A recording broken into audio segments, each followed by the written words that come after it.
Screen കാണുന്നില്ലേ? കാണാം. Okay, fine fine. നമ്മൾ മിഡീവൽ ഇന്ത്യയിലെ ഏർലി മിഡീവൽ ഇന്ത്യ എന്ന പോർഷനാണ് പഠിച്ചു തുടങ്ങിയത്. ഓക്കെ, നമ്മൾ കഴിഞ്ഞ ക്ലാസ്സിൽ എന്താ ഡിസ്കസ് ചെയ്തേ? ഇസ്ലാമിക് കോൺക്വസ്റ്റും അങ്ങനെയുള്ള കാര്യം. നമ്മൾ ഇസ്ലാമിക് കോൺക്വസ്റ്റ് ഓഫ് സിന്ധാണ് എടുത്തു തുടങ്ങിയത്. ഓക്കെ, സോ ഇന്ത്യയുടെ വടക്ക് പടിഞ്ഞാറൻ പ്രദേശത്ത് ഇസ്ലാമിക് ആക്രമണം സംഭവിക്കുന്നു നമ്മൾ പറഞ്ഞു. 3 പ്രധാനപ്പെട്ട പേരുകൾ നമ്മളോട് ഡിസ്കസ് ചെയ്തു. ആരുടെയൊക്കെ ആയിരുന്നു? മുഹമ്മദ് ബിൻ കാസിമും മുഹമ്മദ് ബിൻ ഖാസിം, മുഹമ്മദ് ഗസ്നി, മുഹമ്മദ് മുഹമ്മദ് ഗോറി. ഗസ്നി, മുഹമ്മദ് ഗോറി. പിന്നെ ഒരു പ്രധാനപ്പെട്ട ഒരു നേറ്റീവ് ഇന്ത്യൻ റൂളറിന്റെ പേര് കൂടി നമ്മൾ ഡിസ്കസ് ചെയ്തു അവിടെ. പൃഥ്വിരാജ് ചൗഹാൻ. പൃഥ്വിരാജ് ചൗഹാൻ. ഓക്കെ, ആ ഒരു ഇൻവേഷന്റെ അനന്തര ഫലം എന്തായിരുന്നു? What was the immediate political consequence of that invasion? Sultanate. ഇന്ത്യയിലെ ഇസ്ലാമിക് റൂള് അതുവഴിയാണ് കടന്നു വരുന്നത്. ഓക്കെ, ഡൽഹി സുൽത്താനേറ്റ് പിൽക്കാലത്ത് എസ്റ്റാബ്ലിഷ് ചെയ്യപ്പെടുന്നുണ്ട്. സോ ആ ഒരു ഹിസ്റ്ററിയാണ് നമ്മൾ ലേറ്റ് മിഡീവൽ ഇന്ത്യയിൽ പഠിക്കുന്നത്. ഓക്കെ, സോ നമുക്ക് ഏർലി മിഡീവലിലേക്ക് തന്നെ കടക്കാം. ഈ മാപ്പ് നിങ്ങളോട് ഞാൻ നോക്കി വെക്കാൻ പറഞ്ഞിരുന്നു. ഓക്കെ, നമ്മൾ ഈ മാപ്പ് വെച്ചായിരിക്കും ക്ലാസ് എടുക്കുക. നിങ്ങൾ സ്ക്രീൻ ക്ലിപ്പ് ചെയ്തു എന്ന് വിശ്വസിക്കുന്നു. മൊബൈൽ യൂസ് ചെയ്യുന്നൊരു സ്ക്രീൻഷോട്ട് എടുത്ത് വെച്ചാലും മതി. കാരണം ഇടയ്ക്ക് മാപ്പ് റെഫർ ചെയ്യാൻ പറയുമ്പോൾ നിങ്ങൾക്ക് അതൊന്നു നോക്കാൻ വേണ്ടിയാണ് ഈ പറയുന്നത്. റൈറ്റ്, സി മാപ്പ് വെച്ച് സ്റ്റാർട്ട് ചെയ്യാം. ഇതാണ് ആദ്യത്തെ മാപ്പ്, 500കളിലെ ഇന്ത്യ. ഓക്കെ, നമുക്ക് നോർത്ത് ഇന്ത്യയിൽ വർദ്ധന ഡൈനാസ്റ്റി ഉണ്ട്, ഹർഷവർദ്ധന. ഇതൊക്കെ നമ്മൾ ഏൻഷ്യന്റ് ഇന്ത്യ പഠിക്കുന്ന പോർഷൻസ് ആണ്. ഓക്കെ, ഡെക്കാണി പ്രദേശത്ത് ബദാമി ചാലുക്യന്മാരെ കാണുന്നുണ്ട്, പല്ലവന്മാരെയും കാണുന്നുണ്ട്. സി ആ മാപ്പിന്റെ സ്ക്രീൻ ക്ലിപ്പ് ചെയ്ത് വെച്ചേക്കുക. ആ 500കളുടെ മാപ്പാണ് നമ്മൾ ആദ്യം എക്സ്പ്ലെയിൻ ചെയ്തത്. ഓക്കെ, അതിൽ റെഡ് ആരോ ഇട്ട് കാണിച്ചിരിക്കുന്നത് പല്ലവന്മാരും ബദാമി ചാലുക്യന്മാരും തമ്മിൽ നടന്ന കോൺഫ്ലിക്റ്റിനെ കുറിച്ചാണ്. നമ്മൾ ആദ്യം പഠിച്ചു തുടങ്ങുന്നത് പല്ലവ ഡൈനാസ്റ്റിയാണ്. ഓക്കെ, ആ 700കളിലെ മാപ്പിൽ നമ്മൾ കാണാം വീണ്ടും പല്ലവന്മാര്. പിന്നെ 800-900 കാലഘട്ടം ആയപ്പോഴേക്കും പല്ലവ ഡൈനാസ്റ്റി മാറി ആ സ്ഥാനത്ത് ചോള ഡൈനാസ്റ്റി വരുന്നുണ്ട്. ഇതാണ് ഡീപ്പ് സൗത്തിലെ പൊളിറ്റിക്കൽ ചേഞ്ച്. ഒരു കാര്യം കൂടി ഞാൻ എടുത്തു പറയാം. നമ്മൾ ഈ ചരിത്രം പഠിക്കുന്ന സമയത്ത് ഞാൻ കഴിഞ്ഞ ക്ലാസ്സിൽ സൂചിപ്പിച്ചിരുന്നു, നമുക്ക് നോർത്ത് ഇന്ത്യയിൽ ഒരു പൊളിറ്റി ഉണ്ട്, ഡെക്കാനി പ്രദേശം, അതായത് ഇന്നത്തെ മഹാരാഷ്ട്ര, കർണാടക ഉൾപ്പെടുന്ന പ്രദേശത്തിന്റെ ഒരു പർട്ടിക്കുലർ പൊളിറ്റി ഉണ്ടാവും. സൗത്ത് ഇന്ത്യയിൽ വേറൊരു ടൈപ്പ് പൊളിറ്റി ആയിരിക്കും ഉണ്ടാവുക, അതായത് ഡീപ്പ് സൗത്തിൽ. ഡീപ്പ് സൗത്ത് എന്ന് പറയുന്നത് ഇന്നത്തെ കേരളം, തമിഴ്നാട്, ആന്ധ്രയുടെ കുറച്ച് പോർഷൻസ്, കർണാടക കുറച്ച് പോർഷൻസ് ഒക്കെ വരുന്ന ഒരു റീജിയൻ ആണ്. ഓക്കെ, സോ ഡീപ്പ് സൗത്തിൽ എടുത്തു കഴിഞ്ഞാൽ നമുക്ക് പണ്ട് മുതലേ ഒരു പർട്ടിക്കുലർ കൈൻഡ് ഓഫ് ഡൈനാസ്റ്റീസാണ് ഭരിച്ചുകൊണ്ടിരുന്നത്. ഡെക്കാൻ പ്രദേശത്ത് അതുപോലെ ഒരു ചേഞ്ച് ഉണ്ട്, നോർത്ത് ഇന്ത്യയിലും വരുന്നുണ്ട്. ഞാൻ ആദ്യം ഡീപ്പ് സൗത്തിൽ നിന്ന് സ്റ്റാർട്ട് ചെയ്യാം. ഡീപ്പ് സൗത്തിൽ നമുക്ക് ഫസ്റ്റ് നമ്മൾ പഠിച്ചു തുടങ്ങുന്നത് പല്ലവ ഡൈനാസ്റ്റിന്നാണ്. Okay, fine. ഇനി ഒരു കാര്യം കൂടി ശ്രദ്ധിക്കണം. എൻ്റെ സ്ലൈഡ് ഞാൻ സെറ്റ് ചെയ്തിരിക്കുന്ന രീതി ഞാൻ അത് നിങ്ങൾക്ക് പരിചയപ്പെടുത്തി തരാം. നമ്മൾ ആ മാപ്പിൽ കാണിച്ചിരിക്കുന്ന ഓരോ ഡൈനാസ്റ്റീസിനെ എടുത്ത് ഡിസ്കസ് ചെയ്യും. ഓരോ ഡൈനാസ്റ്റീസിലെയും അവർ എസ്റ്റാബ്ലിഷ് ചെയ്ത കാലഘട്ടം, അത് ഡിസെസ്റ്റാബ്ലിഷ് ചെയ്ത കാലഘട്ടം, ഓക്കെ, അതായത് അധികാരത്തിൽ വന്ന കാലഘട്ടം, അവർ അധികാരത്തിൽ നിന്ന് പോയ കാലഘട്ടം, ആ ഡൈനാസ്റ്റിയിലെ പ്രധാനപ്പെട്ട റൂളേഴ്സ്. ഓക്കെ, നമ്മൾ ഒരു രാജവംശത്തിലെ എല്ലാ ഭരണാധികാരികളെയും കുറിച്ച് പഠിക്കത്തില്ല, ഏറ്റവും പ്രധാനപ്പെട്ട 1-2 ആളുകളെ നമ്മൾ പഠിക്കും. ഓക്കെ, പിന്നെ ആ ഡൈനാസ്റ്റീസിന്റെ കാലത്തുണ്ടായിരുന്ന അഡ്മിനിസ്ട്രേഷൻ എങ്ങനെയായിരുന്നു എന്നുള്ളത്. അതുപോലെ തന്നെ ആ കാലത്ത് രാജാക്കന്മാര് പാട്രണൈസ് ചെയ്തിട്ടുള്ള ലിറ്റററി സ്കോളേഴ്സ്, അതായത് സാഹിത്യകാരന്മാര്, ആ കാലത്ത് രചിക്കപ്പെട്ട പ്രധാനപ്പെട്ട സാഹിത്യ കൃതികൾ നമ്മൾ ഡിസ്കസ് ചെയ്യും. പിന്നെ മറ്റ് ആർട്ട് മേഖലയിലുള്ള കോൺട്രിബ്യൂഷൻ, അതായത് പെയിന്റിങ്ങിൽ എന്തെങ്കിലും കോൺട്രിബ്യൂഷൻ ഉണ്ടോ, മ്യൂസിക്കിൽ എന്തെങ്കിലും കോൺട്രിബ്യൂഷൻ ഉണ്ടോ, അതുപോലെ തന്നെ ആർക്കിടെക്ചറിൽ എന്തെങ്കിലും കോൺട്രിബ്യൂഷൻ ഉണ്ടോ, അതായത് ആർട്ട് ആർക്കിടെക്ചർ കലാമേഖലയിലും അതുപോലെ തന്നെ വാസ്തുകലാ മേഖലയിലും ആ കാലഘട്ടത്തിലെ സംഭാവനകൾ എന്തൊക്കെയാണ് നമ്മൾ ഡിസ്കസ് ചെയ്യും. ഫൈൻ, ആ ഒരു രീതിയിലായിരിക്കും ക്ലാസ് പോവുക. സോ ഈ ഒരു സ്ട്രക്ചറാണ് ഞാൻ എല്ലാ ഡൈനാസ്റ്റിക്സിലും ഫോളോ ചെയ്തേക്കുന്നത്. അപ്പൊ അതിന്റെ ഒരു പ്രയോജനം നമുക്ക് അനലിറ്റിക്കലായിട്ട് ചിന്തിക്കുമ്പോൾ, അതായത് ഓരോ കാലഘട്ടത്തിലും എങ്ങനെയാണ് ഒരു വസ്തു ഇവോൾവ് ആയി വന്നതെന്ന് പഠിക്കുമ്പം നിങ്ങൾക്ക് ഈ ഒരു ഹെഡ് വെച്ച് ഓരോ ഓർഗനൈസ് ചെയ്ത് പഠിച്ചു പോയി കഴിഞ്ഞാൽ ആ സൗകര്യമായിരിക്കും. ഓക്കെ, സോ ഇതായിരിക്കും നമ്മുടെ ക്ലാസ്സിന്റെ ഒരു സ്ട്രക്ചർ. ഫൈൻ, വീണ്ടും പല്ലവ ഡൈനാസ്റ്റിയിലേക്ക് വരാം. ആ മാപ്പിലേക്ക് തന്നെ നോക്കുക. ആദ്യം മാപ്പിൽ നിന്ന് സ്റ്റാർട്ട് ചെയ്യാം. ഈ സദേൺ പോർഷനിൽ കാണുന്ന ഈ ഒരു റീജിയനാണ് പല്ലവന്മാർ ഭരിച്ചുകൊണ്ടിരുന്നത്. ഓക്കെ, തൊട്ടു മുകളിൽ ഈ ഡെക്കാനി പ്രദേശം, അതായത് കർണാടക, മഹാരാഷ്ട്ര ഉൾപ്പെടുന്ന പ്രദേശത്തെയാണ് നമ്മൾ ഡെക്കാനി പ്രദേശം എന്ന് പറയുന്നത്. അവിടെ ഭരിച്ചിരുന്ന രാജവംശമാണ് ചാലൂക്യൻ രാജവംശം. ബാക്കി നോർത്തിലൂടെ നമുക്ക് തൽക്കാലം പോകണ്ട, തൽക്കാലം ഇത് രണ്ടും ഒന്ന് അറിഞ്ഞു വെച്ചേക്കാം. പല്ലവന്മാരുണ്ടായിരുന്നു, അവർക്ക് അയൽ രാജ്യമായി ചാലൂക്യന്മാരുണ്ടായിരുന്നു എന്നുള്ളത്. ഇനി നമുക്ക് വീണ്ടും പല്ലവന്മാരിലേക്ക് വരാം. ഡീപ്പ് സൗത്തിൽ, അതായത് ദക്ഷിണേന്ത്യയിലെ പൊളിറ്റിയിൽ പണ്ട് മുതലേ പ്രിവലന്റ് ആയിരുന്ന 3 ഡൈനാസ്റ്റീസ് ഉണ്ടായിരുന്നു. മൂവേന്തന്മാർ എന്ന് നമ്മൾ അവരെ വിളിക്കാറുണ്ട്. അവരാണ് സാക്ഷാൽ ചേര, ചോള, പാണ്ഡ്യന്മാര്. ഓക്കെ, സോ പ്രാചീന കാലഘട്ടം മുതലേ ഈ 3 രാജവംശങ്ങളായിരുന്നു പ്രിഡോമിനന്റ് ആയിട്ട് സൗത്ത് ഇന്ത്യ ഭരിച്ചുകൊണ്ടിരുന്നത്. ചേരന്മാരാണ് മിക്കവാറും കേരളം ഉൾപ്പെടുന്ന റീജിയനിലൊക്കെ ഭരിച്ചിരുന്നത്. കേരളത്തിന് കേരളം എന്ന് പേര് വരാൻ കാരണം ഈ ചേരന്മാർ ഭരിച്ചിരുന്നത് കൊണ്ടാണെന്നൊരു കഥയുണ്ട്. ഓക്കെ, പലതരം കഥകളുണ്ട്. കേരവൃക്ഷങ്ങളുള്ളതെന്നാണ് പറയുന്നുണ്ട്. ഈ ചേരന്മാര് ഭരിച്ചിരുന്ന പ്രദേശത്തുള്ള വൃക്ഷങ്ങൾക്ക് കേരവൃക്ഷം, അങ്ങനെയാണ് തെങ്ങിന് കേരവൃക്ഷം എന്ന പേര് വന്നതെന്നൊക്കെ പല കഥകളുണ്ട്. ഫൈൻ. ഇതുപോലെ കഴിഞ്ഞ ക്ലാസ്സിൽ നമ്മൾ ചില രാജവംശങ്ങൾ ഭരിച്ചിരുന്ന പ്രദേശമായതുകൊണ്ടാണ് ആ ഒരു റീജിയനെ നമ്മൾ ഇങ്ങനെ വിളിക്കുന്നത് എന്ന് പറഞ്ഞു നമ്മൾ 2 സ്റ്റേറ്റ് പരിചയപ്പെട്ടിരുന്നു. ഏതൊക്കെയായിരുന്നു? ഗുജറാത്ത് ഒന്ന്. പിന്നെ പിന്നെ ഏതാ? രാജസ്ഥാനാണ് സാർ. യെസ്, ഗുജറാത്തിന് ആ പേര് വരാൻ കാര്യം ഗുർജാര പ്രതിഹാര. ഫൈൻ, കറക്റ്റ് ആണ്. രാജസ്ഥാനോ? രജപുത്രന്മാര്.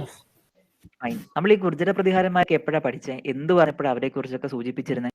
നോർത്തിൽ നിന്നുള്ള ഇൻവേഷൻ തടയാൻ അവര് പവർഫുൾ ആയതുകൊണ്ട് സാധിച്ചു എന്ന്. ഫൈൻ, കറക്റ്റ് ആണ്. നോർത്ത് വെസ്റ്റിൽ നിന്നും ഇസ്ലാമിക് ഇൻവേഷൻ വന്നപ്പം ഈ ഗുർജര പ്രതിഹാര ഡൈനാസ്റ്റി റൂളേഴ്സ് അവരെ ഡിഫെൻഡ് ചെയ്തിരുന്നു എന്ന് മനസ്സിലാക്കുക.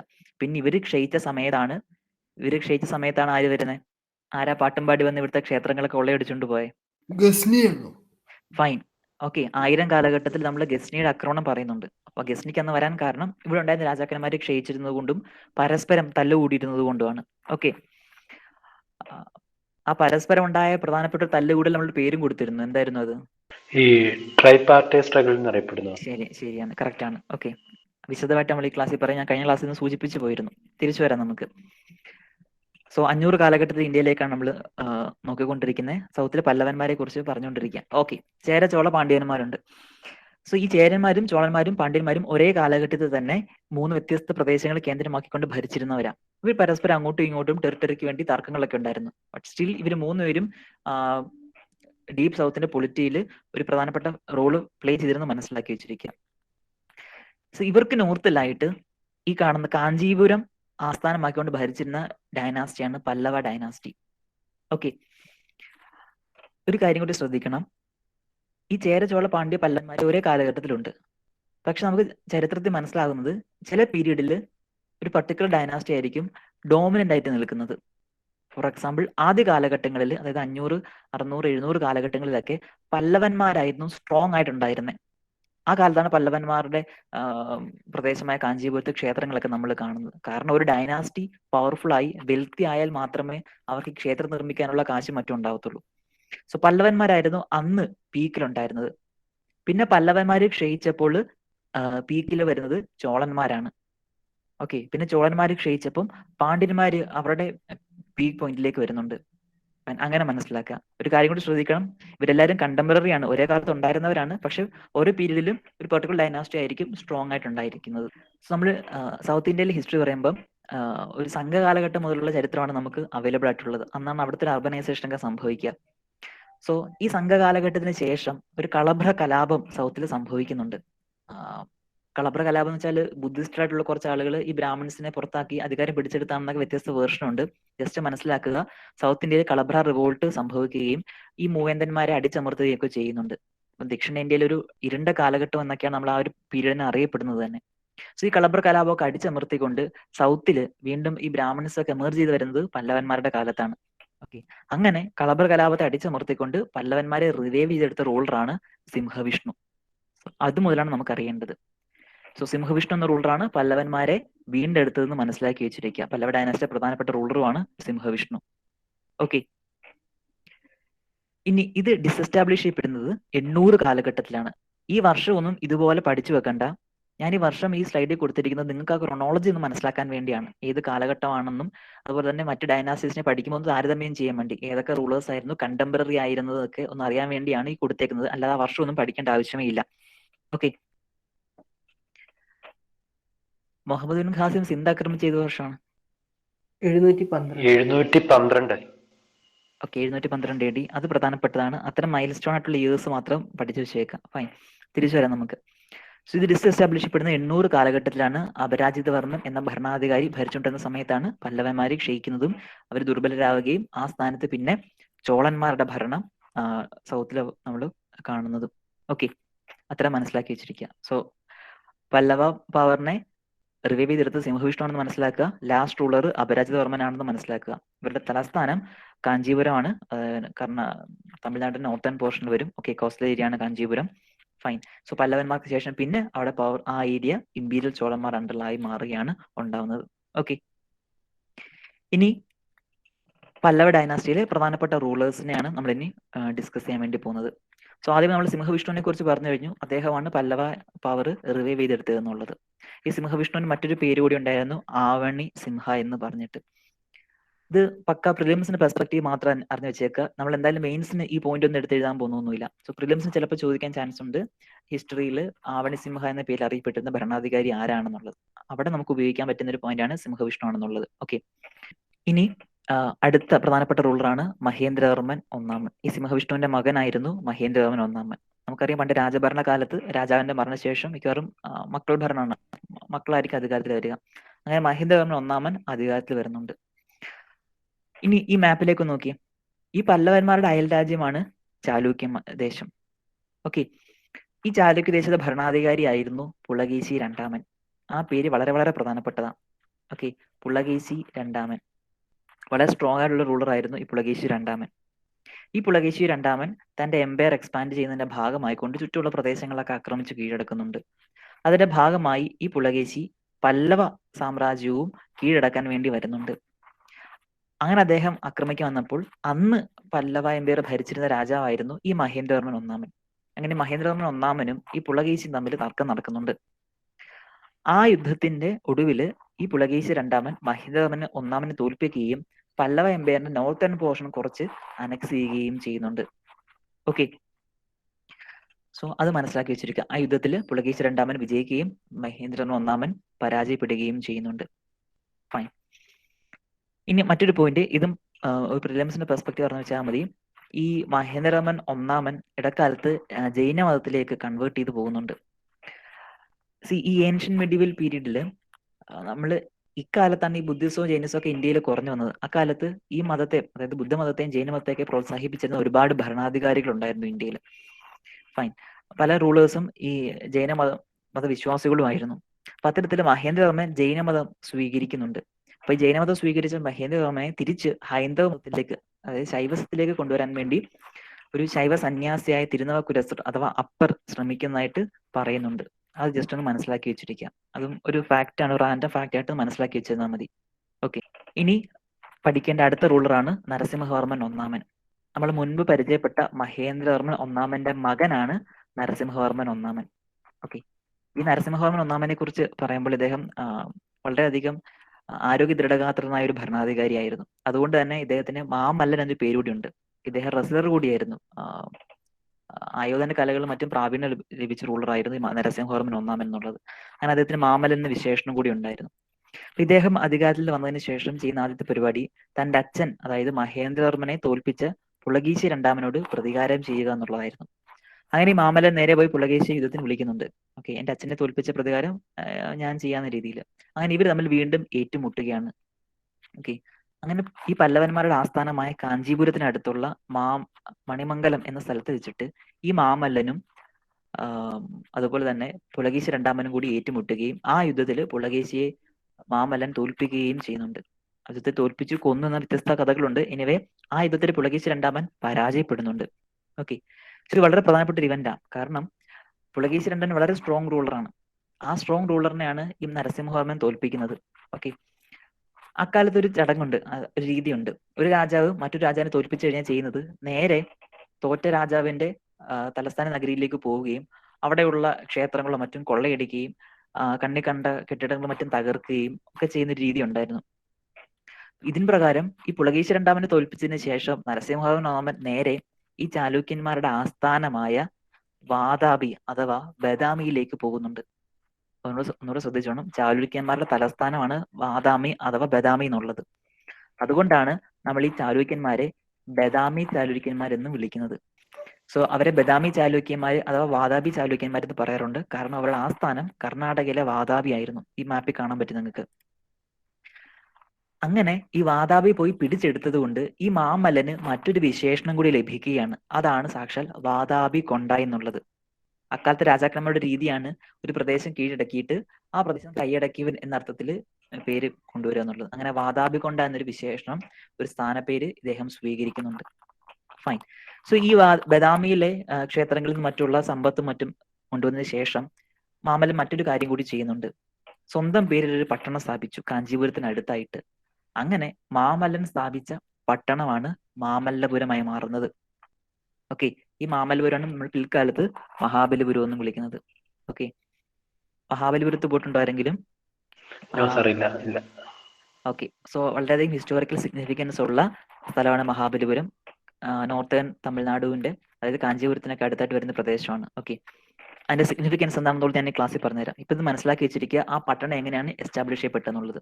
പഴയകാലത്തെ രാജാക്കന്മാരുടെ രീതിയാണ് ഈ സമ്പത്ത് കൊണ്ടുവന്നിട്ട് സ്വന്തം പേരിൽ പട്ടണം സ്ഥാപിക്കുക എന്നുള്ളത്. ഓക്കെ, ഇനി മറ്റൊന്ന്, നരസിംഹവർമ്മൻ ഭരണം നടത്തിക്കൊണ്ടിരുന്ന സമയത്താണ് ഒരു ചൈനീസ് ബുദ്ധിസ്റ്റ് സ്കോളറും ട്രാവലറുമായിരുന്ന ഹുയൻസാങ് ഇന്ത്യ സന്ദർശിക്കുന്നത്. ഓക്കെ, വളരെ പ്രധാനപ്പെട്ട ഒരു പോയിന്റ് ആണ്. സോ ഹുയൻസാങ് ബുദ്ധമതത്തെക്കുറിച്ച് കൂടുതൽ അറിയാൻ വേണ്ടി ഇന്ത്യയിലേക്ക് വരികയും നളന്ദ പോലെയുള്ള യൂണിവേഴ്സിറ്റിയിലേക്ക് പോവുകയും അവിടുന്ന് ബുദ്ധിസ്റ്റ് ടെക്സ്റ്റ് കളക്ട് ചെയ്ത് തിരികെ പോവുകയുമാണ് ഉണ്ടായിരുന്നത്.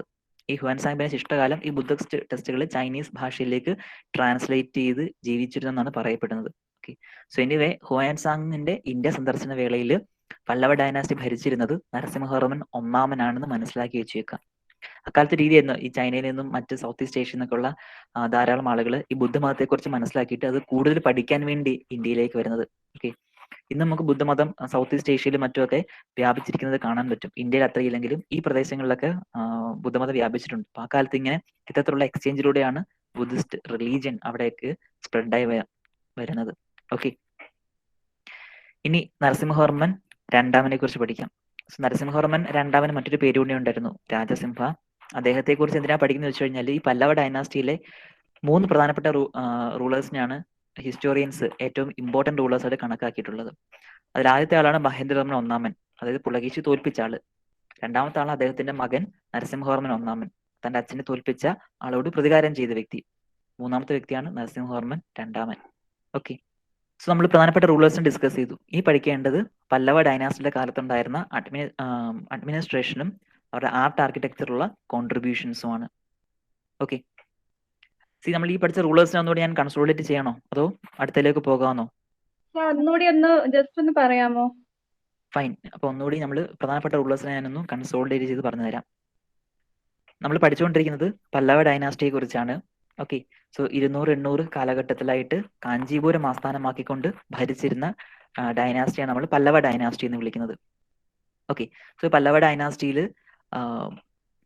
പല്ലവ ഡൈനാസ്റ്റിയുടെ പവർ റിവൈവ് ചെയ്ത് കൊണ്ടുവരുന്നത് ആള് സിംഹവിഷ്ണു എന്ന റൂളറാണ്. ഓക്കെ, സോ അതുകൊണ്ട് തന്നെ പല്ലവ ഡൈനാസ്റ്റിയിലെ അതായത് എസ്റ്റാബ്ലിഷ് ചെയ്ത വ്യക്തി നമുക്ക് പറയാൻ പറ്റത്തില്ല, കാരണം പല്ലവന്മാർ പണ്ട് മുതലേ ഉണ്ട്.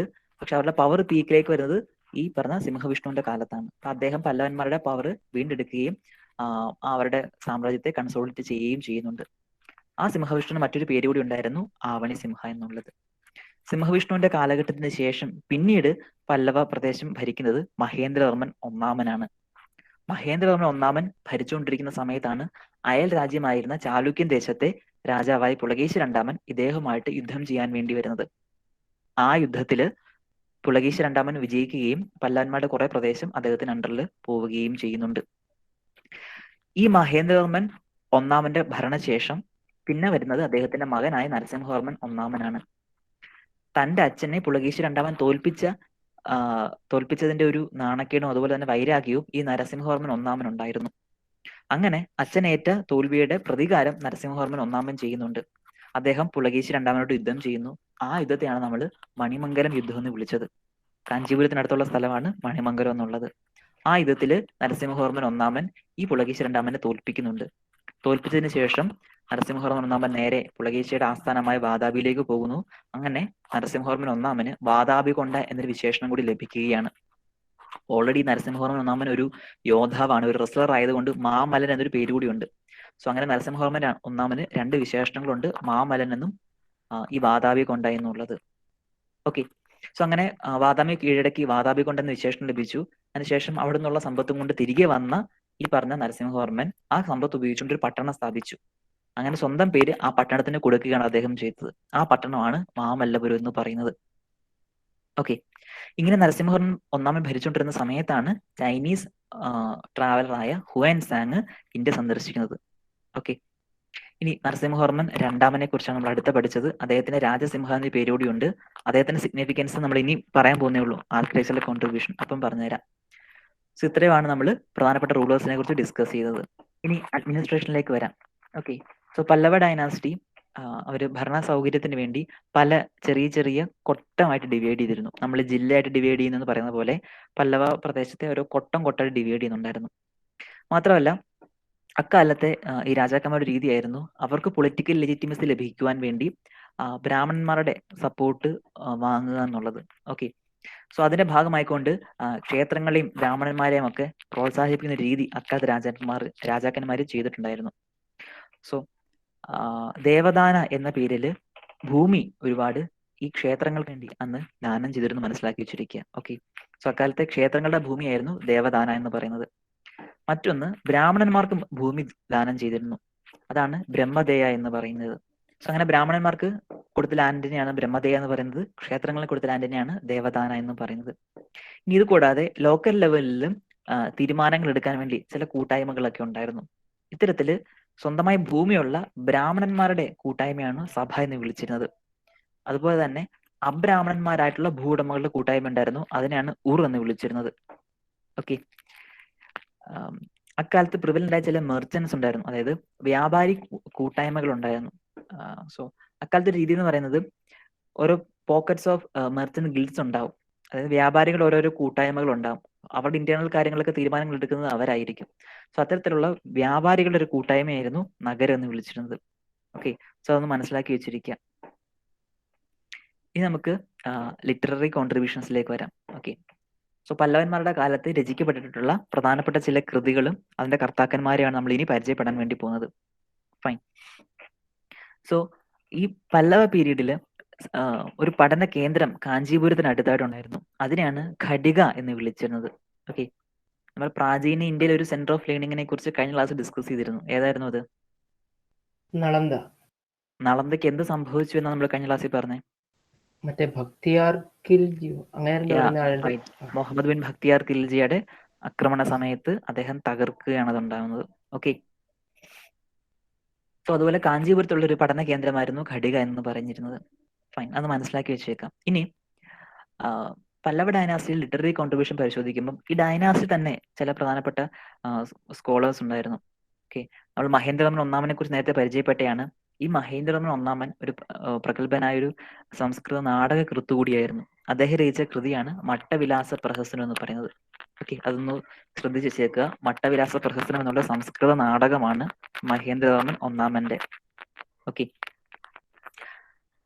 ഇത് കൂടാതെ അക്കാലത്ത് ജീവിച്ചിരുന്ന മറ്റൊരു സംസ്കൃത കവിയായിരുന്നു ഭരവി എന്ന് പറയുന്നത്.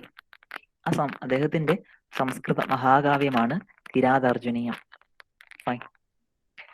ഇത് കൂടാതെ ഒരു സംസ്കൃത വൈയാകരണനും ഗദ്യകർത്താവും ഒക്കെ ആയിരുന്ന ദണ്ഡിയും ആ കാലഘട്ടത്തിൽ ജീവിച്ചിരുന്ന ആളാണ്. അദ്ദേഹത്തിന്റെ പ്രധാനപ്പെട്ട കൃതികളാണ് ദശകുമാരചരിതവും കാവ്യാദർശവും. ഇത് കുറച്ച് ഡ്രൈ ഏരിയ ആണ്, കാര്യമായിട്ട് കഥയൊന്നും പറയാനില്ല, ഇതുപോലെ പഠിച്ചു വെക്കാന്ന് ഉള്ളൂ. ഓക്കെ, അതുകൂടാതെ തമിഴ്നാട്ടിലുണ്ടായ ആദ്യത്തെ തമിഴ് മഹാഭാരതമാണ് ഭാരത വേൻപ എന്ന് പറയുന്നത്. ഓക്കെ, മഹാഭാരതം തമിഴ് ട്രാൻസ്ലേഷൻ അത് രചിച്ച പെരുന്തേവനാരും ഈ കാലഘട്ടത്തിൽ ഉണ്ടായിരുന്ന ആളാണെന്ന് മനസ്സിലാക്കി വെച്ചിരിക്കുക. ഓക്കെ, സോ മഹേന്ദ്രവർമ്മ ഒന്നാമന്റെ മട്ടവിലാസ പ്രഹസനം, ഭരവിയുടെ കിരാതാർജുനീയ, ദണ്ഡിയുടെ ദശകുമാരചരിതവും കാവ്യാദർശവും, പെരുന്തേവനാരുടെ ഭാരതവേൻപയും. ഈ ഒരു പീരീഡില് ഭക്തി മൂവ്മെന്റ് എന്ന പേരിൽ ഒരു ട്രഡീഷൻ സൗത്ത് ഇന്ത്യയിൽ എമേർജ് ചെയ്ത് വരുന്നുണ്ടായിരുന്നു. ഫൈൻ, ഭക്തി പ്രസ്ഥാനം നമ്മൾ പറയും. നമ്മൾ എഴുത്തച്ഛനൊക്കെ ഈ ഭക്തി പ്രസ്ഥാനത്തിൽ ഉൾപ്പെട്ട കവിയായിട്ടൊക്കെ കണക്കാക്കുന്നുണ്ട്. ഓക്കെ, അതിന്റെ ഒരു ബാക്ക് ഡ്രോപ്പ് ഞാൻ പറഞ്ഞുതരാം. ഈ ബ്രാഹ്മണിസം ആദ്യ കാലഘട്ടത്തിൽ കോംപ്ലക്സ് ആയിട്ടുള്ള റിച്വൽസ് ഒക്കെ ആയിരുന്നു, സങ്കീർണമായ ആചാരങ്ങൾ ഒക്കെ ആയിരുന്നു അവർ ഫോളോ ചെയ്തുകൊണ്ടിരുന്നത്. നമ്മൾ ഈ സപ്താഹവും നവാഹവും നടക്കുമ്പോൾ ക്ഷേത്രങ്ങളിൽ പോയി കഴിഞ്ഞാൽ വലിയ അഗ്നികുണ്ടമൊക്കെ വെച്ചിട്ട് ഒരു ചടങ്ങ് നടത്തുന്നതാണ്. സോ അത്തരത്തിലുള്ള കോംപ്ലക്സ് ആചാരങ്ങളായിരുന്നു ആദ്യം ഉണ്ടായിരുന്നത്. സോ അതൊക്കെ ചെയ്യണം മോക്ഷം ലഭിക്കാൻ എന്നായിരുന്നു ആളുകൾ ഈ ബ്രാഹ്മണ ഹയർ കാസ്റ്റ് പറഞ്ഞു പരത്തിയിരുന്നത്. സോ അതിനൊരു റിയാക്ഷൻ താഴേക്കിടയിൽ നിന്നുണ്ടാവുന്നുണ്ട്. സങ്കീർണമായ ആചാരങ്ങളും നടത്താതെ തന്നെ തങ്ങൾക്ക് മോക്ഷം ലഭിക്കും എന്ന് പറഞ്ഞുകൊണ്ട് കുറച്ച് ഗ്രൂപ്പ് ഓഫ് ആളുകൾ വരുന്നുണ്ട്. അങ്ങനെയാണ് ഭക്തി പ്രസ്ഥാനം എമർജ് ചെയ്ത് വരുന്നത്. അവർ ചെയ്തുകൊണ്ടിരുന്നത് ഈ ലഘുവായിട്ടുള്ള കീർത്തനങ്ങളും മറ്റും രചിക്കുക, അത് മറ്റുള്ളവരെ പഠിപ്പിക്കുക, അത് ചൊല്ലുക. ഓക്കെ, അങ്ങനെ ലളിതമായ നാമസങ്കീർത്തനത്തിലൂടെയും നമുക്ക് മോക്ഷം ലഭിക്കും എന്ന് വിശ്വസിച്ചിരുന്ന ആളുകളാണ് ഇവര്. ഇന്നും നമ്മൾ ചില ഹൈന്ദവ ക്ഷേത്രങ്ങളിലൊക്കെ വൈകുന്നേരം വിളക്ക് കൊളുത്തിയിട്ട് നമ്മൾ നാമമൊക്കെ ചൊല്ലാറുണ്ട്. സോ അങ്ങനെ ലളിതമായ ചടങ്ങ് ഒക്കെ ഉണ്ടാവുന്നതും ഈ ചെറിയ ചെറിയ കീർത്തനങ്ങളൊക്കെ ഉണ്ടാവുന്നതൊക്കെ ഈ ഭക്തി ട്രഡീഷന്റെ ഭാഗമായിക്കൊണ്ടാണ്. ഓക്കെ, മുമ്പുണ്ടായിരുന്നത് ഈ കോംപ്ലക്സ് ആയിട്ടുള്ള സംസ്കൃതത്തിലുണ്ടായ സങ്കീർണമായ സൂത്രങ്ങളൊക്കെ ആയിരുന്നു. അപ്പൊ സാധാരണക്കാരന് അത് മനസ്സിലാക്കാനോ ചൊല്ലാനോ ഒന്നും സാധിക്കുണ്ടായിരുന്നില്ല. അപ്പൊ ഈ ഭക്തിപ്രസ്ഥാനം വന്നതിന് ശേഷം പ്രാദേശിക ഭാഷകളിൽ ലളിതമായ രീതിയിൽ എല്ലാവർക്കും ചൊല്ലാവുന്ന രീതിയിൽ നാമങ്ങളൊക്കെ ഉണ്ടായി വരുന്നുണ്ട്. ഓക്കെ, സോ ആ ഭക്തിപ്രസ്ഥാനത്തിന്റെ ഉദയം ദക്ഷിണേന്ത്യയാണെന്ന് പറയപ്പെടുന്നുണ്ട്. അതിന്റെ ഭാഗമായിക്കൊണ്ട് 2 പ്രധാനപ്പെട്ട ട്രഡീഷൻസ് സൗത്ത് ഇന്ത്യയിൽ ഉണ്ടാവുന്നുണ്ട്. അതാണ് ആൽവാസും നയനാസും. ഫൈൻ. സോ വിഷ്ണുവിനെ ആരാധിച്ചിരുന്ന 12 വൈഷ്ണവ സന്യാസിമാരുടെ കൂട്ടായ്മയാണ് നമ്മൾ ആൽവാസ് എന്ന് വിളിക്കുന്നത്. ഓക്കെ, മനസ്സിലാക്കണം, 12 വൈഷ്ണവ സന്യാസിമാരുടെ കൂട്ടായ്മയാണ് നമ്മൾ ആൽവാർ എന്ന് വിളിക്കുന്നത്. 63 ശൈവ സന്യാസിമാരുടെ കൂട്ടായ്മയാണ് നമ്മൾ നയനാസ് എന്ന് വിളിക്കുന്നത്. ഓക്കെ, സോ ആൽവാസ് വിഷ്ണുവിനെ ആരാധിച്ചിരുന്നവരാണ്, നയനാസ് ശിവനെ ആരാധിച്ചിരുന്നവരാണെന്ന് മനസ്സിലാക്കി വെച്ചിരിക്കുക. ഈ വിഷ്ണുവിനെ ആരാധിച്ചിരുന്ന ഈ ആൽവാഴ്സിന്റെ പ്രധാനപ്പെട്ട കൃതിയാണ് 4000 ദിവ്യപ്രബന്ധം എന്നുള്ളത്. ഓക്കെ, 4000 ദിവ്യപ്രബന്ധം. ഞാൻ ഈ സ്ലൈഡിൽ ഇറ്റാലിക്സിൽ കൊടുത്തിരിക്കുന്നതൊക്കെ കൃതികളുടെ പേരാണ്. ഓക്കെ, സോ അതില് ഈ 12 വൈഷ്ണവ സന്യാസിമാരിൽ ഒരൊറ്റ ഫീമെയിൽ സെയിന്റ് ഉണ്ടായിരുന്നുള്ളൂ. അവരുടെ പേരാണ് ആണ്ടാൾ എന്നുള്ളത്. അന്ന് മനസ്സിലാക്കി വെച്ചിരിക്കുക. ആ ആണ്ടാളിന്റെ കൃതിയാണ് തിരുപ്പാവയും നാച്ചിയാർ തിരുമൊഴിയും. ഫൈൻ. ഈ നയനാസിന്റെ സേക്രഡ് ടെക്സ്റ്റ് ആണ് തേവാരം എന്ന് പറയുന്നത്. ജസ്റ്റ് ആ പ്രിലിംസിന്റെ പെർസ്പെക്റ്റീവ് മനസ്സിലാക്കിയാൽ മതി. പ്രിലിംസിൽ ഒരു പക്ഷേ ഇങ്ങനെ ചോദിക്കാൻ ചാൻസ് ഉണ്ട്, ആൽവാഴ്സ് ആരെ ആരാധിച്ചിരുന്ന കൂട്ടായ്മയാണെന്നുള്ളത്. വിഷ്ണു, ശിവൻ, ബ്രഹ്മാവ് അങ്ങനെ എന്തെങ്കിലും ഓപ്ഷൻസ് തരാൻ ചാൻസ് ഉണ്ട്. ഓക്കെ, അതൊന്ന് മനസ്സിലാക്കി വെച്ചേക്കാം. സോ ലിറ്ററേച്ചർ നമ്മൾ കണ്ടു കഴിഞ്ഞു. ഇനി പെയിന്റിങ്ങിലേക്ക് വന്നു കഴിഞ്ഞാൽ നമ്മൾ മുൻപ് പരിചയപ്പെട്ട മഹേന്ദ്രവർമ്മ ഒന്നാമൻ, അദ്ദേഹം ഒരു പ്രഗത്ഭനായ പെയിന്റർ കൂടി ആയിരുന്നു എന്ന് പറയപ്പെടുന്നുണ്ട്. ഓക്കെ, തമിഴ്നാട്ടിലെ സിത്തനവാസലിൽ കുറെ ഗുഹാ പെയിന്റിങ് നമുക്ക് ഈ കാലഘട്ടത്തിലേതായിട്ട് കാണപ്പെടുന്നുണ്ട്. സോ പല്ലവന്മാരുടെ കാലത്ത് പെയിന്റിങ്ങും ഫ്ലറിഷിംഗ് ആയിരുന്നു എന്ന് നമുക്ക് ഇതിൽ നിന്നും ഊഹിക്കാവുന്നതാണ്. ഓക്കെ, സി മഹേന്ദ്രവർമ്മ ഒന്നാമൻ അദ്ദേഹം ഒരു ചിത്രകാര പുലിയായിരുന്നു എന്നൊക്കെ ഹിസ്റ്റോറിക്കൽ ടെക്സ്റ്റുകളിൽ പറയുന്നുണ്ട്. അതിൽ നിന്നാണ് നമ്മൾ ഇദ്ദേഹം ഒരു ചിത്രകാരൻ കൂടി ആയിരുന്നു എന്ന് അനുമാനിച്ചത്. ഇനി മ്യൂസിക്കിലേക്ക് വന്നു കഴിഞ്ഞാൽ അവിടെ നമ്മൾ മഹേന്ദ്രവർമ്മ ഒന്നാമനെ കാണുന്നുണ്ട്. സോ മഹേന്ദ്രവർമ്മ ഒന്നാമൻ പ്രഗത്ഭനായ ഒരു സംഗീതജ്ഞനൊക്കെ ആയിരുന്നു എന്ന് കുടുമിയാൻമല ഇൻസ്ക്രിപ്ഷനിൽ പറയുന്നുണ്ട്. ഇത് സത്യമോ കള്ളവോ ആകാം. അക്കാലത്തെ രാജാക്കന്മാരുടെ രീതി അവർ ഓരോ മേഖലയിലും പ്രഗത്ഭരായിരുന്നു എന്ന് മറ്റുള്ളവരെ കൊണ്ട് എഴുതിപ്പിച്ചു വെക്കുകയൊക്കെ ചെയ്യുന്നുണ്ടായിരുന്നു. നമ്മളെ സംബന്ധിച്ചിടത്തോളം ഈ ഇൻസ്ക്രിപ്ഷനിൽ, പഴയ ഇൻസ്ക്രിപ്ഷനിലൂടെയാണ് നമുക്ക് ഇവരെ മനസ്സിലാക്കാൻ സാധിക്കുന്നത്. അപ്പൊ അത്തരത്തിൽ കുടുമിയാൻമല ഇൻസ്ക്രിപ്ഷനിൽ പറയുന്നത് ഇദ്ദേഹം ഒരു പ്രഗത്ഭനായ സംഗീതജ്ഞനായിരുന്നു എന്നൊക്കെ പറയപ്പെടുന്നുണ്ട്. ഇനി ഏറ്റവും പ്രധാനപ്പെട്ട ഒരു ഏരിയയിലോട്ട് നമ്മൾ കടക്കുകയാണ്, പല്ലവന്മാരുടെ കാലത്തുണ്ടായ ആർക്കിടെക്ചർ കോൺട്രിബ്യൂഷൻ. ഓക്കെ, ഇപ്പോഴും നമുക്ക് പോയാൽ കാണാൻ പറ്റുന്നത് ആർക്കിടെക്ചർ ആണ്. റൈറ്റ്. സോ പല്ലവന്മാരുടെ കാലത്ത് ആണ് ദ്രവീഡിയൻ ആർക്കിടെക്ചർ ഫ്ലറിഷിംഗിലേക്ക് വരുന്നത്.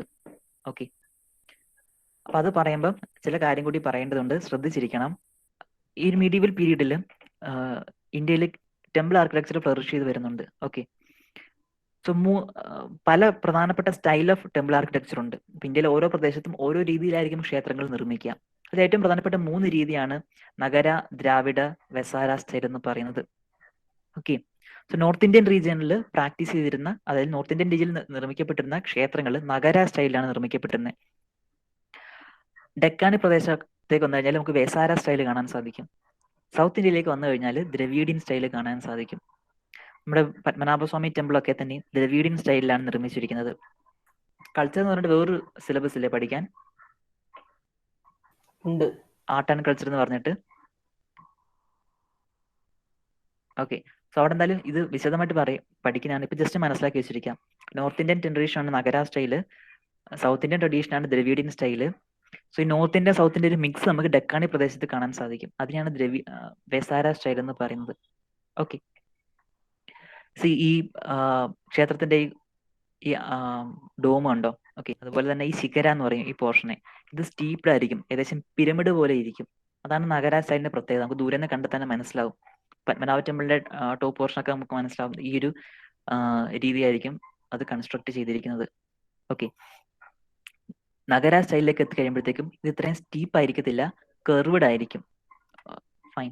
വെസാര സ്റ്റൈൽ രണ്ടിന്റെയും കൂടി മിക്സ് നമുക്ക് കാണാൻ സാധിക്കും. Okay, right. തിരിച്ചു വരാം നമുക്ക്. അങ്ങനെ ദ്രവീഡിയൻ ആർക്കിടെക്ചറിലെ ക്ഷേത്രങ്ങൾ ഈ കാലത്ത് നിർമ്മിക്കപ്പെടുന്നുണ്ട്. ഓക്കെ, അതിൽ നമ്മൾ ഇനി ഓരോ റൂളേഴ്സിന്റെ കാലത്ത് നിർമ്മിക്കപ്പെട്ടിട്ടുള്ള ക്ഷേത്രങ്ങൾ ഏതൊക്കെയാണെന്ന് നോക്കുന്നത്. മഹേന്ദ്രവർമ്മൻ ഒന്നാമന്റെ കാലത്ത് ഗുഹാക്ഷേത്രങ്ങളായിരുന്നു കൂടുതലുണ്ടായിരുന്നത്. കാരണം ക്ഷേത്ര നിർമ്മാണം നമ്മൾ ഇന്ന് കാണുന്ന രീതിയിലേക്ക് വന്നിട്ടില്ല. ആദ്യകാല ക്ഷേത്രങ്ങൾ ഓർക്കണം, ഇന്ത്യയിലെ ആദ്യകാല ക്ഷേത്രങ്ങളെ കുറിച്ച് നമ്മൾ സംസാരിക്കുന്നത് അന്ന് കൂടുതലും ഗുഹാക്ഷേത്രങ്ങളായിരുന്നു. ഇന്ത്യയിൽ ഒരുപാട് ഗുഹാക്ഷേത്രങ്ങൾ കാണപ്പെടുന്ന പ്രദേശം ഉണ്ടല്ലോ, മഹാരാഷ്ട്രയിൽ ഏതാ? അജന്ത എല്ലോറ. ഫൈൻ, അജന്ത എല്ലാവരെയും കാണാൻ പറ്റും. ആദ്യ കാലഘട്ടങ്ങളിൽ ബുദ്ധ സന്യാസിമാർക്കൊക്കെ സ്വസ്ഥമായിട്ട് എവിടെയെങ്കിലും പോയിരുന്ന് തപസ് ചെയ്യാൻ വേണ്ടിയായിട്ട് കല്ലിൽ കൊത്തിയെടുത്തായിരുന്നു കേവ്സ്. പിന്നെ അത് പല വിശ്വാസികളും അത് ഏറ്റെടുക്കുന്നുണ്ട്, ഈ ഹിന്ദുസും അത് ഏറ്റെടുക്കുന്നുണ്ട്. ഓക്കെ, സോ ആദ്യ കാലത്ത് ഗുഹാക്ഷേത്രങ്ങളായിരുന്നു മനസ്സിലാക്കി വെച്ചിരിക്കുക. പിന്നീട് നമ്മുടെ ഈ ടെമ്പിൾ ആർക്കിടെക്ചറിന് എവല്യൂഷൻ സംഭവിക്കുകയും ഗുഹാക്ഷേത്രങ്ങളുടെ സ്ഥാനത്ത് നമ്മൾ ഒറ്റക്കല്ലിൽ കൊത്തിയെടുത്തിട്ടുള്ള ക്ഷേത്രങ്ങൾ വരികയും ചെയ്യുന്നുണ്ട്. അതിന് നമ്മൾ മോണോലിത്തിക് രഥാസ് എന്ന് പറയുന്നത്. ഞാൻ ഒന്നുകൂടി പറഞ്ഞുതരാം, ഇന്ത്യയിലെ ക്ഷേത്രങ്ങളുടെ ഒരു എവല്യൂഷനാണ് നമ്മളിവിടെ കാണുന്നത്. ആദ്യകാലത്ത് പാറ തുരന്ന് ഗുഹയാക്കിയിട്ട് അതിലായിരുന്നു ചടങ്ങുകളൊക്കെ. പിന്നെ ഈ പാറ തന്നെ ഒറ്റപ്പാറയെ തന്നെ കുത്തി ക്ഷേത്രമാക്കുന്ന രീതിയും നമ്മൾ കാണുന്നുണ്ട്. അതിനൊരു മെജസ്റ്റിക് എക്സാമ്പിൾ ഉണ്ടല്ലോ മഹാരാഷ്ട്രയിൽ, ഏതാ? അജന്ത അല്ല, ഒരു ടെമ്പിൾ ഉണ്ട്, ഒറ്റക്കല്ലിൽ കൊത്തിയെടുത്ത ഒരു വണ്ടർ ഉണ്ട്, നമുക്ക് പോയി കാണേണ്ട ഒരു സ്ട്രക്ചർ ഉണ്ട് മഹാരാഷ്ട്രയിൽ. ഓക്കെ, കൈലാസനാഥ ക്ഷേത്രം എന്ന് പറയുന്നത് അതിനെക്കുറിച്ച് പിന്നെ പറയും, പഠിക്കും. ഇപ്പൊ ജസ്റ്റ് മനസ്സിലാക്കിയാൽ മതി. ഇപ്പൊ ഒരു ഒറ്റക്കല്ല് തന്നെ കൊത്തിയെടുത്ത ടെമ്പിൾ ആണത്. പിന്നാണ് നമ്മൾ ഇന്ന് കാണുന്ന രീതിയിലുള്ള സ്ട്രക്ചറൽ ടെമ്പിൾ വരുന്നത്. ഓക്കെ, ഇത് നമ്മളുടെ വ്യത്യാസം ഞാൻ പറഞ്ഞുതരാം. നമ്മൾ ഇന്ന് ക്ഷേത്രം നിർമ്മിക്കുക എങ്ങനെയാ? കല്ല് കൊണ്ടുവന്ന് കല്ല് അടുക്കി വെച്ചിട്ടാണ് ടെമ്പിൾ നിർമ്മിക്കുന്നത്. അതിനെ നമ്മൾ സ്ട്രക്ചറൽ ടെമ്പിൾ എന്ന് പറയാം. ഓക്കെ, മുൻപ് അങ്ങനെ ആ ആയിരുന്നില്ല. ടെമ്പിളിന്റെ പേര് ഒന്നുകൂടി പറയാമോ? ഒറ്റക്കല്ലി കുത്തിയ ടെമ്പിൾ. കൈലാസനാഥ ക്ഷേത്രം, എല്ലോറയിലാണത്. ഇതാണ് ആ ക്ഷേത്രം.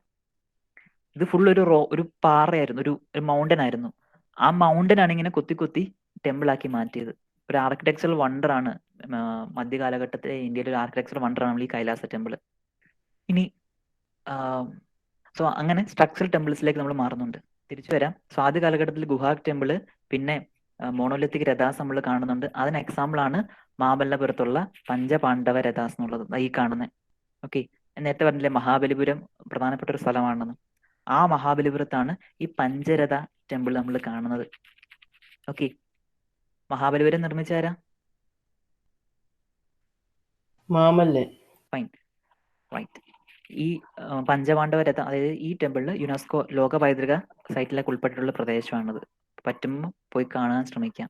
ഇതിന്റെ ഒരു പീക്കാണ് ഞാൻ കുറച്ചു മുമ്പ് കാണിച്ച കൈലാസ ടെമ്പിൾ. ഇത് ചെറിയ രീതിയിലാണ് നിർമ്മിച്ചേക്കുന്നത്. ഇതിന്റെ ഒരു എവല്യൂഷൻ, ഇത് കുറച്ചും കൂടി അവർ വികസിപ്പിച്ചെടുത്ത് അതിന്റെ ഒരു പീക്ക് പോയിന്റ് നമുക്ക് കൈലാസ ടെമ്പിളിൽ കാണാൻ പറ്റും. തിരിച്ചു വരാം. ഈ നരസിംഹവർമ്മ രണ്ടാമന്റെ കാലത്താണ് കാഞ്ചിയിലെ ഒരു സ്ട്രക്ചറൽ ടെമ്പിൾ നമ്മൾ കാണുന്നത്. അതാണ് കാഞ്ചിയിലെ കൈലാസ ടെമ്പിൾ. ഫൈൻ, ഞാൻ നേരത്തെ പറഞ്ഞ കൈലാസ ടെമ്പിൾ മഹാരാഷ്ട്രയിലുള്ളതാണ്. സോ കാഞ്ചിയിലെ കൈലാസ ടെമ്പിൾ ഉണ്ട്. അത് കൂടാതെ മഹാബലിപുരത്തുള്ള സ്റ്റോർ ടെമ്പിൾ ഉണ്ട്. ഇത് രണ്ടുമാണ് നരസിംഹവർമ്മ രണ്ടാമന്റെ കാലത്ത് നിർമ്മിച്ചിട്ടുള്ള പ്രധാനപ്പെട്ട രണ്ട് ക്ഷേത്രങ്ങൾ. ഫൈൻ, ഇനി ഇത് കൂടാതെ അക്കാലത്ത് മഹാബലിപുരത്ത് സ്റ്റോണിൽ സ്കൾപ്റ്റ് ചെയ്തിട്ടുണ്ട്. ഒരു ഏൻഷ്യൻ മെഡീവൽ പീരീഡിൽ ഇന്ത്യയിലുള്ള സ്റ്റോൺ സ്കൾപ്ചേഴ്സ്, അതായത് കല്ലിൽ പണിയെടുക്കാൻ ഇന്ത്യക്കാർക്ക് ഭയങ്കര പ്രാഗൽഭ്യം ഉണ്ടായിരുന്നു.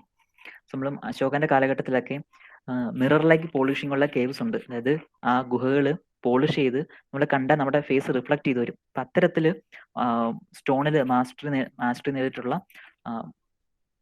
ആളുകൾ, സ്കൾപ്ചേഴ്സ് നമുക്കുണ്ടായിരുന്നു. ഓക്കെ, സോ മഹാബലിപുരത്തോട്ട് വന്നു കഴിഞ്ഞാൽ മഹാബലിപുരത്തുള്ളൊരു റിലീഫാണ് ഈ കാണിച്ചേക്കുന്നത്. ഓക്കെ, അത് ഒറ്റക്കല്ലിൽ കൊത്തി എടുത്തേക്കുന്നതാണത്. So descent of the Ganges എന്നാണ് നമ്മൾ അതിനെ വിളിക്കുന്നത്. ഫൈൻ, അതായത് മഹാഭാരതത്തില് ഗംഗാ നദിയെ, മഹാഭാരതത്തിലല്ലേ കഥ, ഗംഗയെ സ്വർഗത്തിൽ നിന്നും ഭൂമിയിലേക്ക് കൊണ്ടുവന്നൊരു കഥയുണ്ടല്ലോ. ഭഗീരഥൻ. യാ, എന്താ കഥ?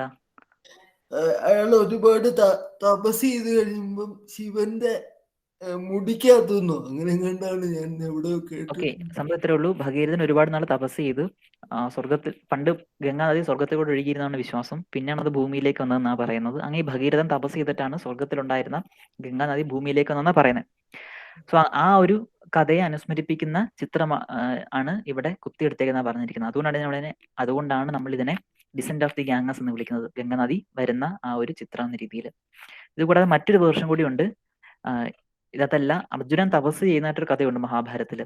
അതാണ് ഇവിടെ ഡെപ്പിക്ട് ചെയ്തിരിക്കുന്നതെന്ന് പറയപ്പെടുന്നുണ്ട്. സോ എനിവേ നമുക്ക് ഇത്ര അറിഞ്ഞു വെച്ചാൽ മതി. ഡിസെന്റ് ഓഫ് ദി ഗാംഗസ് അല്ലെങ്കിൽ അർജുനാസ് പെനൻസ്, അത് അർജുനന്റെ തപസ്, അത് എവിടെയാണ് കാണപ്പെടുന്നത് വെച്ച് കഴിഞ്ഞാൽ മഹാബലിപുരത്താണെന്ന് മനസ്സിലാക്കി വെച്ചേക്കുക. ഓക്കെ, അതിനൊരു ജസ്റ്റ് ഒരു കാര്യം, കൃഷ്ണാസ് ബട്ടർ ബാൾ എന്ന് പറഞ്ഞിട്ട് മറ്റൊരു സ്ട്രക്ചർ കൂടി മഹാബലിപുരത്തുണ്ട്. ഞാൻ ഈ കൊടുത്തേക്കുന്നതാണ്. പണ്ട് ചൈനീസ് പ്രസിഡന്റ് ഇന്ത്യ വന്ന സമയത്ത് ഇവർ അവിടെ പോയി എടുത്തിട്ടുണ്ട്. ഒരു വലിയ സ്റ്റോണ്, ഒരു സ്റ്റോൺ ബോൾഡർ ഇങ്ങനെ അവിടെ ഒരു സ്ലാൻഡിൽ ഇങ്ങനെ ബാലൻസ് ചെയ്ത് നിർത്തിയേക്കുന്നതാണ്. അതിപ്പം വീഴുന്ന രീതിയിൽ പോയി കാണേണ്ടുന്ന ഒരു സ്ട്രക്ചറാണത്. ഓക്കെ, സോ ഇതും മഹാബലിപുരത്തുള്ളതാണ്. അത് മനസ്സിലാക്കി വെച്ചേക്കാം. അപ്പോൾ ഞാനൊന്നും കൺസോളിഡേറ്റ് ചെയ്യാം. നമ്മൾ പല്ലവന്മാരുടെ കാലത്തുള്ള കോൺട്രിബ്യൂഷൻസ് ആണ് നോക്കിയത്. ഓക്കെ, സോ നമ്മൾ ലിറ്റററി കോൺട്രിബ്യൂഷൻ, സാഹിത്യത്തിലെ കോൺട്രിബ്യൂഷൻ നോക്കി, ആർട്ടിൽ, പെയിന്റിങ്ങിൽ, മ്യൂസിക്കിൽ, ആർക്കിടെക്ചറിൽ നോക്കി. സോ അതിൽ നമ്മൾ ലിറ്ററേച്ചറിൽ പറഞ്ഞു പല്ലവന്മാരുടെ കാലത്തിൽ സെന്റർ ഓഫ് ലേണിംഗ് ഉണ്ടായിരുന്നു ഘടിക എന്നുള്ളത്. പിന്നെ കുറച്ച് സ്കോളേഴ്സിന്റെ പേര് നമ്മൾ ഡിസ്കസ് ചെയ്തു. മഹേന്ദ്രവർമ്മൻ ഒന്നാമൻ, ഭരവി, ദണ്ഡി, പെരുന്തേവനാർ. ഇവിടെ കൃതി നമ്മൾ പറഞ്ഞു കഴിഞ്ഞു. അക്കാലത്തെ ഭക്തി പ്രസ്ഥാനത്തിന് ബന്ധപ്പെട്ട് നമ്മൾ ആൽവാസിനെ നയനാസ് ഡിസ്കസ് ചെയ്തു. 12 വൈഷ്ണവ സന്യാസിമാരുടെ കൂട്ടായ്മയായിരുന്നു ആൽവാസ്, ശൈവ സന്യാസിമാരുടെ കൂട്ടായ്മയായിരുന്നു നയനാസ് എന്നുള്ളത്. പിന്നെ പെയിന്റിങ്ങിലേക്ക് നമ്മൾ വന്നു കഴിഞ്ഞാൽ സിത്തനവാസലിലെ ഗുഹാചിത്രം ഉണ്ട് ആ കാലത്തെ. ഓക്കെ, പിന്നെ ഉള്ളത് ആർക്കിടെക്ചറിലെ കോൺട്രിബ്യൂഷൻ ആണ്. സോ ആർക്കിടെക്ചറിൽ നമ്മൾ ഈ പറഞ്ഞ പ്രധാനപ്പെട്ട പല്ലവ ഡൈനാസ്റ്റി റൂളേഴ്സിന്റെ കാലത്തൊക്കെ ഓരോ ടെമ്പിൾ നമുക്ക് എടുത്ത് പറയാനുണ്ട്. അതിൽ മഹേന്ദ്രവർമ്മൻ ഒന്നാമന്റെ കാലത്ത് ഗുഹാക്ഷേത്രങ്ങളായിരുന്നു. പിന്നെ അടുത്ത റൂളർ ആയപ്പോഴത്തേക്കും അത് കുറച്ചുകൂടി പ്രോഗ്രസ് സംഭവിക്കുകയും നമുക്ക് മോണോലിത്തിക് രഥാസ് കാണപ്പെടുകയും ചെയ്യുന്നുണ്ട്. അതാണ് മഹാബലിപുരത്ത് നമ്മൾ കാണുന്നത് നരസിംഹവർമ്മൻ ഒന്നാമന്റെ കാലത്തുള്ളത്. പിന്നെ നരസിംഹവർമ്മൻ രണ്ടാമന്റെ കാലഘട്ടം ആയപ്പോഴേക്കും സ്ട്രക്ചറൽ ടെമ്പിൾ വന്നു കഴിഞ്ഞു. അതിന് എക്സാമ്പിളാണ് കാഞ്ചിയിലെ കൈലാസനാഥ ക്ഷേത്രവും മഹാബലിപുരത്തുള്ള ഷോർ ടെമ്പിളും. ഇത് കൂടാതെ സ്റ്റോണുകൾ സ്കൾപ്ചറായ ഡിസെൻഡ് ഓഫ് ദി ഗാംഗസ് നമുക്ക് ആ കാലത്ത് കാണാൻ പറ്റും മഹാബലിപുരത്തായിട്ട്. സോ ഇത്തരം കാര്യങ്ങൾ നമ്മൾ പല്ലവ ഡൈനാസ്റ്റിയായി പഠിക്കേണ്ടതുണ്ട്. ഓക്കെ, ഞാൻ പല എക്സാമിനേഷൻസിനായിട്ട് ഈ പല്ലവ ഡൈനാസ്റ്റിയുമായി ബന്ധപ്പെട്ട് ചോദിച്ചിട്ടുള്ള ചില ചോദ്യങ്ങളുണ്ട്. ഓക്കെ, സോ ആൻസർ ചെയ്യാൻ പറ്റുമോ നോക്കി. First question, depiction of descent of the river Ganga from heaven in the form of relief sculpture on rock is at Mahabalipuram. Ellora എവിടെയാ? മഹാരാഷ്ട്രയിൽ മഹാബലിപുരം തമിഴ്നാടു. സാഞ്ചി എവിടെയാ? മധ്യപ്രദേശ്. എന്താ സാഞ്ചി സ്തൂപമാണോ ഉദ്ദേശിച്ചത്? സാഞ്ചിയുടെ പ്രത്യേകത എന്താ? അത് മറ്റേ അശോക സ്തംഭം അവിടെ നിന്നും കണ്ടല്ലേ എടുത്ത്. അവിടെ ഒരു ബുദ്ധിസ്റ്റ് സ്തൂപയുണ്ട് സാഞ്ചിയിൽ, സാഞ്ചി സ്തൂപ എന്ന് പറയും. അമരാവതി എവിടെയാ? തെലങ്കാന അമരാവതി തെലങ്കാനയാണോ? അല്ലേ? ആന്ധ്രാപ്രദേശ്. എന്താ അമരാവതിയുടെ പ്രത്യേകത? ക്യാപിറ്റൽ അല്ലേ തെലങ്കാന? ഞാൻ ചോദിച്ചത് കൾച്ചറൽ സിഗ്നിഫിക്കൻസ് ആണ്. ഓക്കെ, അമരാവതിയിലും ഒരു ബുദ്ധിസ്റ്റ് സ്തൂപയുണ്ട്. ഓക്കെ, പറഞ്ഞോ. ഫൈൻ. ഇത് ഈ 4 പ്രദേശങ്ങളും ഹിസ്റ്റോറിക്കലി സിഗ്നിഫിക്കൻ്റ് ആയിട്ടുള്ള ഇന്ത്യയിലെ പ്രദേശങ്ങളാണ്. ഓക്കെ, ഇനി അടുത്ത ചോദ്യം, the capital of Pallava dynasty. Pallava ഡൈനാസ്റ്റിയുടെ തലസ്ഥാനമാണ് ചോദിച്ചേക്കുന്നത്. മാന്യഖേട്ട, കനൗജ്, മധുരൈ, കാഞ്ചീപുരം. ഫൈൻ. ഞാൻ ചോദിച്ചോട്ടെ, കാഞ്ചീപുരം ആയിരുന്നു പല്ലവന്മാരുടെ ആസ്ഥാനം. പിന്നെന്തുകൊണ്ട് ഈ ഡിസെൻഡ് ഓഫ് ദ ഗംഗയും പഞ്ചരഥാസും മറ്റും മഹാബലിപുരത്ത് വന്നേ? പ്രൊമിനന്റ് ട്രേഡ് മാർക്ക് അല്ലേ, സിറ്റി അങ്ങനല്ലോ ആയിരുന്നു. പഠിച്ചത് വെച്ചിട്ട് പറയും. ഈ കാഞ്ചീപുരമായിരുന്നു നരസിംഹവർമ്മൻ സ്ഥാപിച്ച ഒരു ഫേമസ് സ്ഥലമാണല്ലോ ഈ ആര്? നമ്മുടെ ഈ മാമല്ലൻ സ്ഥാപിച്ച ഒരു പ്രധാനപ്പെട്ട സ്ഥലമാണല്ലോ മഹാബലിപുരം. അപ്പൊ ഇങ്ങനെ മനസ്സിലാക്കണം, പല്ലവന്മാരുടെ ആദ്യകാല തലസ്ഥാനമായിരുന്നു കാഞ്ചീപുരം. പിന്നീട് ഈ മാമല്ലൻ വന്ന് യുദ്ധമൊക്കെ നടത്തി പുള്ളി റിച്ച് ആയതിനു ശേഷം പുള്ളി സ്വന്തം പേരിൽ താൻ തട്ടിപ്പോയി കഴിഞ്ഞാലും പിൽക്കാലത്തുള്ള ആളുകൾ തന്നെ ഓർക്കണം എന്ന രീതിയിൽ ഒരു പട്ടണം സ്ഥാപിക്കുകയാണ്. അതാണ് മാമല്ലപുരം അഥവാ മഹാബലിപുരം എന്ന് പറയുന്നത്. അപ്പൊ ഈ പട്ടണം സ്ഥാപിക്കുമ്പം ആ പട്ടണത്തിൽ എന്തെങ്കിലും കാണാൻ കൊള്ളാവുന്ന സ്ട്രക്ചർ ഉണ്ടാവണമല്ലോ. അങ്ങനെ നിർമ്മിക്കുന്നതാണ് ഈ പഞ്ചപാണ്ഡവ രഥാസ് എന്ന് പറയുന്നത്. നമ്മൾ നേരത്തെ പറഞ്ഞ റോക്ക് ടെമ്പിൾസ്. Okay, fine. ഇനി അടുത്ത ചോദ്യം, who established Mahabalipuram city? Mahendravarman ഒന്നാമൻ, നരസിംഹവർമ്മൻ ഒന്നാമൻ, നരസിംഹവർമ്മൻ രണ്ടാമൻ, ധർമ്മസിംഹൻ. നരസിംഹവർമ്മൻ ഒന്നാമൻ. ഒന്നാണോ രണ്ടാണോ? ഒന്നാം. ഓക്കെ, ഒന്നാമൻ. തെറ്റിപ്പോരുത്. ഓക്കെ, മഹേന്ദ്രവർമ്മൻ ഒന്നാമന്റെ മകനായിരുന്നു നരസിംഹവർമ്മൻ ഒന്നാമൻ. ഫൈൻ. അത് ഓർക്കാൻ വേണ്ടി ഒരു കഥ നമ്മൾ പറയാറുണ്ട്. നരസിംഹം എന്ന സിനിമയിൽ ആക്ച്വലി മോഹൻലാൽ ചെയ്യുന്നത് തന്റെ അച്ഛനെ ചതിച്ചവർക്കെതിരെ അദ്ദേഹം തിരിയുന്നുണ്ട്. സോ അങ്ങനെ വെച്ച് ഓർക്കുക, നരസിംഹവർമ്മൻ ചെയ്തത് തന്റെ അച്ഛനായ മഹേന്ദ്രവർമ്മനെ ചതിച്ച് പുളകേശിക്കെതിരെ തിരിയുകയാണ് ചെയ്തത്. അതിൽ നിന്ന് മഹേന്ദ്രവർമ്മനെയും നരസിംഹവർമ്മനെയും നമുക്ക് കൺഫ്യൂഷൻ ഇല്ലാതെ കിട്ടും. Okay, right. സോ ഇനി നമുക്കൊരു മെയിൻസിന്റെ ചോദ്യം ഇത് വന്നു കഴിഞ്ഞാൽ എങ്ങനെ എഴുതണം എന്നുള്ളതാണ്. ഓക്കെ, ഒരു പേപ്പർ പെൻ എടുത്തു. So then a question, some of the Pallava rulers were not only accomplished scholars but also patronizers of finest literature and architecture of that time. Analyze. Some of the Pallava rulers were not only accomplished scholars but also patronizers of finest literature and architecture of that time. Analyze. ആദ്യം ഇത് വായിക്കുക, അതിൻ്റെ അർത്ഥം മനസ്സിലാക്കുക, ഒരു introduction, ഒരു body, ഒരു conclusion എന്ന രീതിയിൽ ഇതായിരിക്കണം സ്ട്രക്ചർ. ഒരു ഇൻട്രൊഡക്ഷൻ ഉണ്ടായിരിക്കണം, ഒരു ബോഡി പാർട്ട് ഉണ്ടായിരിക്കണം, ഒരു കൺക്ലൂഷൻ ഉണ്ടായിരിക്കണം. ആ ഒരു രീതിയിൽ നിങ്ങൾ മനസ്സ് വരുന്ന രീതിയിൽ എഴുതുക. പിന്നെ ഞാനൊരു രീതി പറഞ്ഞുതരാം. ഓക്കെ, നിങ്ങൾക്ക് ഓരോരുത്തർക്കും ഓരോ സ്റ്റൈൽ ഉണ്ടാവും. ഒരു ഇൻട്രൊഡക്ഷൻ കൊടുക്കണം, ഒരു ബോഡി പാർട്ട് ഉണ്ടാവണം, ഒരു കൺക്ലൂഷൻ ഉണ്ടാവണം. സാറേ അത്ര വിശദമായിട്ടൊന്നും എഴുതിയില്ല, എന്നാലും കുറച്ച് അവിടെ ഇവിടെയൊക്കെ എഴുതിയിട്ടുണ്ട്. Pallavas were not only prolific scholars but also patronized rich culture of art and architecture. Their patronage made some of the significant landmarks of South India culturally significant, and some of them are recognized by UNESCO as World Heritage Sites. One of the such example is Mahabalipuram, and some of the rich. ഞാൻ പറയട്ടെ. First of all നമുക്ക് space crunch ഉണ്ട്, നമുക്ക് കുറച്ച് സ്പേസേ ഉള്ളൂ. Second, നമുക്ക് question ചോദിച്ചിട്ടുള്ള എല്ലാ പോയിന്റ്സും ഡിസ്കസ് ചെയ്യേണ്ട ഏരിയാസ് എല്ലാം നമ്മൾ ഡിസ്കസ് ചെയ്തിട്ടുണ്ടായിരിക്കണം അതിൻ്റെ അകത്ത്. നമുക്ക് ചോദ്യത്തിലേക്ക് വരാം. ആദ്യം നമ്മൾ ചെയ്യേണ്ടത് ആ ചോദ്യം വായിച്ച് കൃത്യമായി മനസ്സിലാക്കുക. Some of the Pallava rulers were not only accomplished scholars but also patronizers of finest literature and architecture of that time. Analyze. അപ്പൊ നമ്മൾ ചോദിച്ചിരിക്കുന്നത് പല്ലവ, ഇതിൽ കീവേഡ് പല്ലവ റൂളേഴ്സ് ആണ്. ഫസ്റ്റ് തന്നെ അത് അണ്ടർലൈൻ ചെയ്യുക, പല്ലവ റൂളേഴ്സ് എന്നുള്ളത്. ഫൈൻ. സോ അവരെ കുറിച്ച് നമ്മൾ ചോദിച്ചേക്കുന്നത്. സെക്കൻഡ്, അവരെ കുറിച്ച് എന്താ ചോദിച്ചേക്കുന്നത്? അവർ അക്കംപ്ലിഷ്ഡ് സ്കോളേഴ്സ് മാത്രമായിരുന്നില്ല, അവർ ലിറ്ററേച്ചറിനെയും ആർക്കിടെക്ചറിനെയും പാട്രണൈസ് ചെയ്തു എന്നാണ് അനലൈസ് ചെയ്യുക. ഓക്കെ, അപ്പൊ നമ്മുടെ ഉത്തരത്തിൽ എന്താ വേണ്ടത്? നമ്മൾ ഇൻട്രൊഡക്ഷൻ കൊടുക്കേണ്ടത് പല്ലവ റൂളേഴ്സിനെ എന്താണെന്ന് ജസ്റ്റ് ഒന്ന് മെൻഷൻ ചെയ്ത് പോയേക്കുക. ഫൈൻ. ഇപ്പൊ ഇൻട്രൊഡക്ഷൻ നമ്മൾ എന്ത് എഴുതും? Pallava rulers were South Indian dynasty which ruled during the third to 9th century CE, അങ്ങനെ എന്തെങ്കിലും ഒരു ലൈൻ കൊടുക്കുക. അല്ലെങ്കിൽ Pallava rulers were South Indian റൂളേഴ്സെന്നോ അങ്ങനെ എന്തെങ്കിലും നിങ്ങൾക്ക് തോന്നുന്ന എന്തെങ്കിലും ഇൻട്രൊഡക്ഷൻ കൊടുക്കുക. ഒറ്റ വരി മതി, വേറെ ഒന്നും നമുക്ക് വേണ്ട. നമുക്ക് കഥ എഴുതാൻ ഉള്ള സ്ഥലവും ഇല്ല, സമയവും ഇല്ല നമുക്ക്. അതിൽ അവസാനിപ്പിക്കുക. അടുത്തത് ചോദിച്ചേക്കുന്നത് they were not only accomplished scholars but also patronizers of finest literature and architecture of that time. Okay, അപ്പൊ അതിന്റെ അർത്ഥം നമ്മൾ അതിൽ 3 ഏരിയാസ് ഫോക്കസ് ചെയ്യണം. ഒന്ന്, ഇവർ അക്കംപ്ലിഷ്ഡ് സ്കോളേഴ്സ് ആയിരുന്നു എന്നുള്ളൊരു ഏരിയ ഉണ്ട്. ആര്? പല്ലവ റൂളേഴ്സ്. ആ ഒരു ഏരിയ ഫോക്കസ് ചെയ്യണം ആൻസറിൽ. സെക്കൻഡ്, പാട്രണൈസേഴ്സ് ഓഫ് ഫൈനസ്റ്റ് ലിറ്ററേച്ചർ, ഇവർ ലിറ്ററേച്ചറിനെ പാട്രണൈസ് ചെയ്തു എന്ന് പറയുന്നുണ്ട്. ആ ഒരു ഏരിയ ഫോക്കസ് ചെയ്യണം. തേർഡ്, ഇവർ ആർക്കിടെക്ചറിനെ പാട്രണൈസ് ചെയ്യുന്ന ഏരിയ ഉണ്ട്, അപ്പൊ അത് ഡിസ്കസ് ചെയ്യണം. സോ നമ്മുടെ ബോഡി പാർട്ടിൽ 3 കാര്യങ്ങൾ ഉണ്ടാവണം. പല്ലവ റൂളേഴ്സ് സ്കോളേഴ്സ് ആണെന്നുള്ളത്, ഇവർ ഫൈനസ്റ്റ് ലിറ്ററേച്ചറിനെ പാട്രണൈസ് എന്നുള്ളത്, ഇവർ ആർക്കിടെക്ചറിനെ പാട്രണൈസ് എന്നുള്ളത്. ഇത് 3 നമ്മുടെ ബോഡിയിൽ ഉണ്ടാവണം. കൺക്ലൂഷൻ ജസ്റ്റ് എന്തെങ്കിലും ഒരു വരി ഇട്ട് അവസാനിപ്പിച്ചാൽ മതി.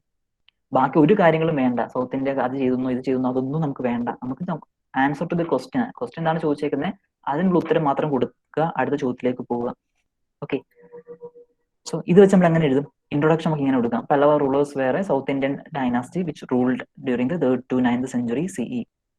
ഓക്കെ, അല്ലെങ്കിൽ Pallava rulers were South Indian dynasty, നമുക്ക് ഈ ഓർമ്മ വന്നില്ലെങ്കിൽ Pallava rulers were South Indian dynasty who ruled with Kanchipuram as its capital എന്ന് പറഞ്ഞാലും മതി. ഒരൊറ്റ വരി മാത്രം പല്ലവ റൂളേഴ്സിനെ കുറിച്ച് കൊടുത്ത് അവസാനിപ്പിക്കുക. ഇനി തൊട്ടടുത്ത വരി തന്നെ നമ്മൾ നേരെ ആൻസറിലോട്ട് കടക്കണം. ആൻസർ എന്താ? they were not only accomplished scholars, Pallava ഭരണാധികാരികൾ പണ്ഡിതന്മാർ മാത്രമായിരുന്നില്ല, സാഹിത്യത്തെയും ആർക്കിടെക്ചറിനെയും പ്രോത്സാഹിപ്പിച്ചിരുന്നു എന്നാണ് പറഞ്ഞേക്കുന്നത്. So Pallava rulers accomplished scholar ആണെന്നുള്ളൊരു ഏരിയ വരണം. സോ അതൊരു ഹെഡിങ് അവിടെ കൊടുക്കണം. പല്ലവ റൂളർ അക്കംപ്ലിഷ്ഡ് സ്കോളർ അങ്ങനെ എന്തൊരു ഹെഡിങ് കൊടുക്കുക. അപ്പൊ ആൻസർ വായിക്കുന്ന ഒരാൾക്ക് ഓക്കെ, അദ്ദേഹം ചോദിച്ച ചോദ്യത്തിന് ഉത്തരം കൊടുത്തിട്ടുണ്ടെന്ന് മനസ്സിലാകും. അതിന് രണ്ടു നമ്മൾ എന്ത് എഴുതും? എന്താ ആൻസർ നമ്മൾ ഇവിടെ എഴുതാൻ പോകുന്നത്? മറ്റ് ശിലാലിഖിതം കിട്ടിയ കാര്യമൊക്കെ. ഈ പല്ലവ റൂളർ അക്കംപ്ലിഷ്ഡ് സ്കോളർ ആണെന്നുള്ള ചോദ്യത്തിനുള്ള ഉത്തരം എന്താ കൊടുക്കുന്നത് നമ്മള്? ഓക്കെ, ശരിയാണ്, ശിലാലിഖിതം കിട്ടി. വലിയ ആളായിരുന്നു. മറ്റേ ഫൈൻ, നമുക്ക് മഹേന്ദ്രവർമ്മ ഒന്നാമനെ കുറിച്ച് പറയാം അല്ലെ? ഫൈൻ, അപ്പൊ എന്തോ ഒരു കൃതി എഴുതിയെന്ന് അത് അവിടെ എഴുതാം. ആ പോയിന്റാണ് വരേണ്ടത്. മഹേന്ദ്രവർമ്മൻ ഒന്നാമൻ wrote Sanskrit play Mattavilasa Prahasanam and he was a painter as well as a musician, അങ്ങനെ ഒരു ലൈൻ കൊടുക്കുക. ഇപ്പൊ മഹേന്ദ്രവർമ്മൻ ഒന്നാമനെ കൂടാതെ വേറെയും റൂളേഴ്സ് ഉണ്ടാക്കി നമുക്ക് അതോട് ചേർക്കായിരുന്നു. ഇതിപ്പം വേറെ റൂളേഴ്സ് ഒന്നും ഇല്ലാത്ത തൽക്കാലം അത് മാത്രം മതി. ഇതിന്റെ ടേക്ക് അവേ ഇത്രയേ ഉള്ളൂ. ആ ഒരു ഏരിയ ആദ്യം അഡ്രസ് ചെയ്യാം. ഇനി അടുത്ത ഏരിയ പാട്രണൈസേഴ്സ് ഓഫ് ഫൈനസ്റ്റ് ലിറ്ററേച്ചർ, ലിറ്ററേച്ചറിനെ പാട്രണൈസ് എന്നുള്ള ഒരു ഏരിയ. സോ അവിടെ കൊടുക്കണം ലിറ്ററേച്ചർ ഒരു വരി കൊടുക്കാം. Literature flourished during Pallava rule എന്ന് ഒരു വരി എല്ലാം കൊടുത്തിട്ട് ഒരു സെന്റൻസ് കൊടുത്തിട്ട് അടുത്ത ഏരിയയിലേക്ക് പോവാം. ഓക്കെ, എന്തൊക്കെ അവിടെ പറയണം ലിറ്ററേച്ചർ ഫ്ലറിഷ് എന്നുള്ളതിന്? ആചാര്യ ദണ്ഡി. ഓക്കെ, അതിങ്ങനെ പറയാം. സംസ്കൃതത്തിലെ ചില കൃതികൾ രചിക്കപ്പെട്ട കാര്യം ഇവിടെ പറയാം. മഹേന്ദ്രനാഥ് ഒന്നാം രചിച്ച സംസ്കൃത നാടകത്തിന്റെ കാര്യം പറയാം. ഓക്കെ, സോ റിലീജിയസ് ആയിട്ടുള്ളതും അതുപോലെ തന്നെ സെക്യുലർ ആയിട്ടുള്ള ലിറ്റററി പീസസ് ആ കാലത്ത് രചിക്കപ്പെട്ടിരുന്നു നമുക്കിവിടെ സൂചിപ്പിച്ചു പോകാം.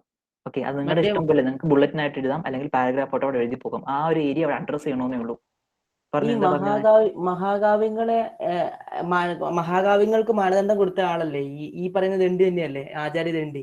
ഈ അതെന്റെയാണ് മഹാകാവ്യ ഇങ്ങനെയുള്ള കാര്യങ്ങൾ വന്നാലേ അതൊരു മഹാകാവ്യമായിട്ട് പറയാൻ പറ്റുള്ളൂ എന്നൊക്കെ പറഞ്ഞിട്ട് മഹാകാവ്യ അതിനെതിരെ ലക്ഷണമല്ലേ? എന്തോ മഹാകാവ്യത്തിന്റെ ലക്ഷണമല്ലേ? അതെ ലക്ഷണങ്ങൾ പറഞ്ഞ ആള്. Okay fine. റൈറ്റ്. സോ അത് അവിടെ എഴുതുക. എഴുതുമ്പോൾ ശ്രദ്ധിക്കണം, നമ്മുടെ സമയം നോക്കണം, ടൈമും നോക്കണം, സ്പേസ് നോക്കണം. അടുത്ത ഏരിയയാണ് ആർക്കിടെക്ചർ. ഓക്കെ, അതിൽ നമ്മൾ ഈ പഠിച്ച ആർക്കിടെക്ചർ മുഴുവൻ ഡംപ് ചെയ്യണ്ട. അതിൽ ഏറ്റവും പ്രധാനപ്പെട്ട 1-2 ടെമ്പിളിന്റെ പേര് മാത്രം എഴുതി വെച്ചേക്കാം. നമുക്ക് മഹാബലിപുരത്തെ പഞ്ചരദാസ് വളരെ പ്രധാനപ്പെട്ടതാണ്. ഷോർട്ട് ടെമ്പിളും എഴുതി വെക്കുക.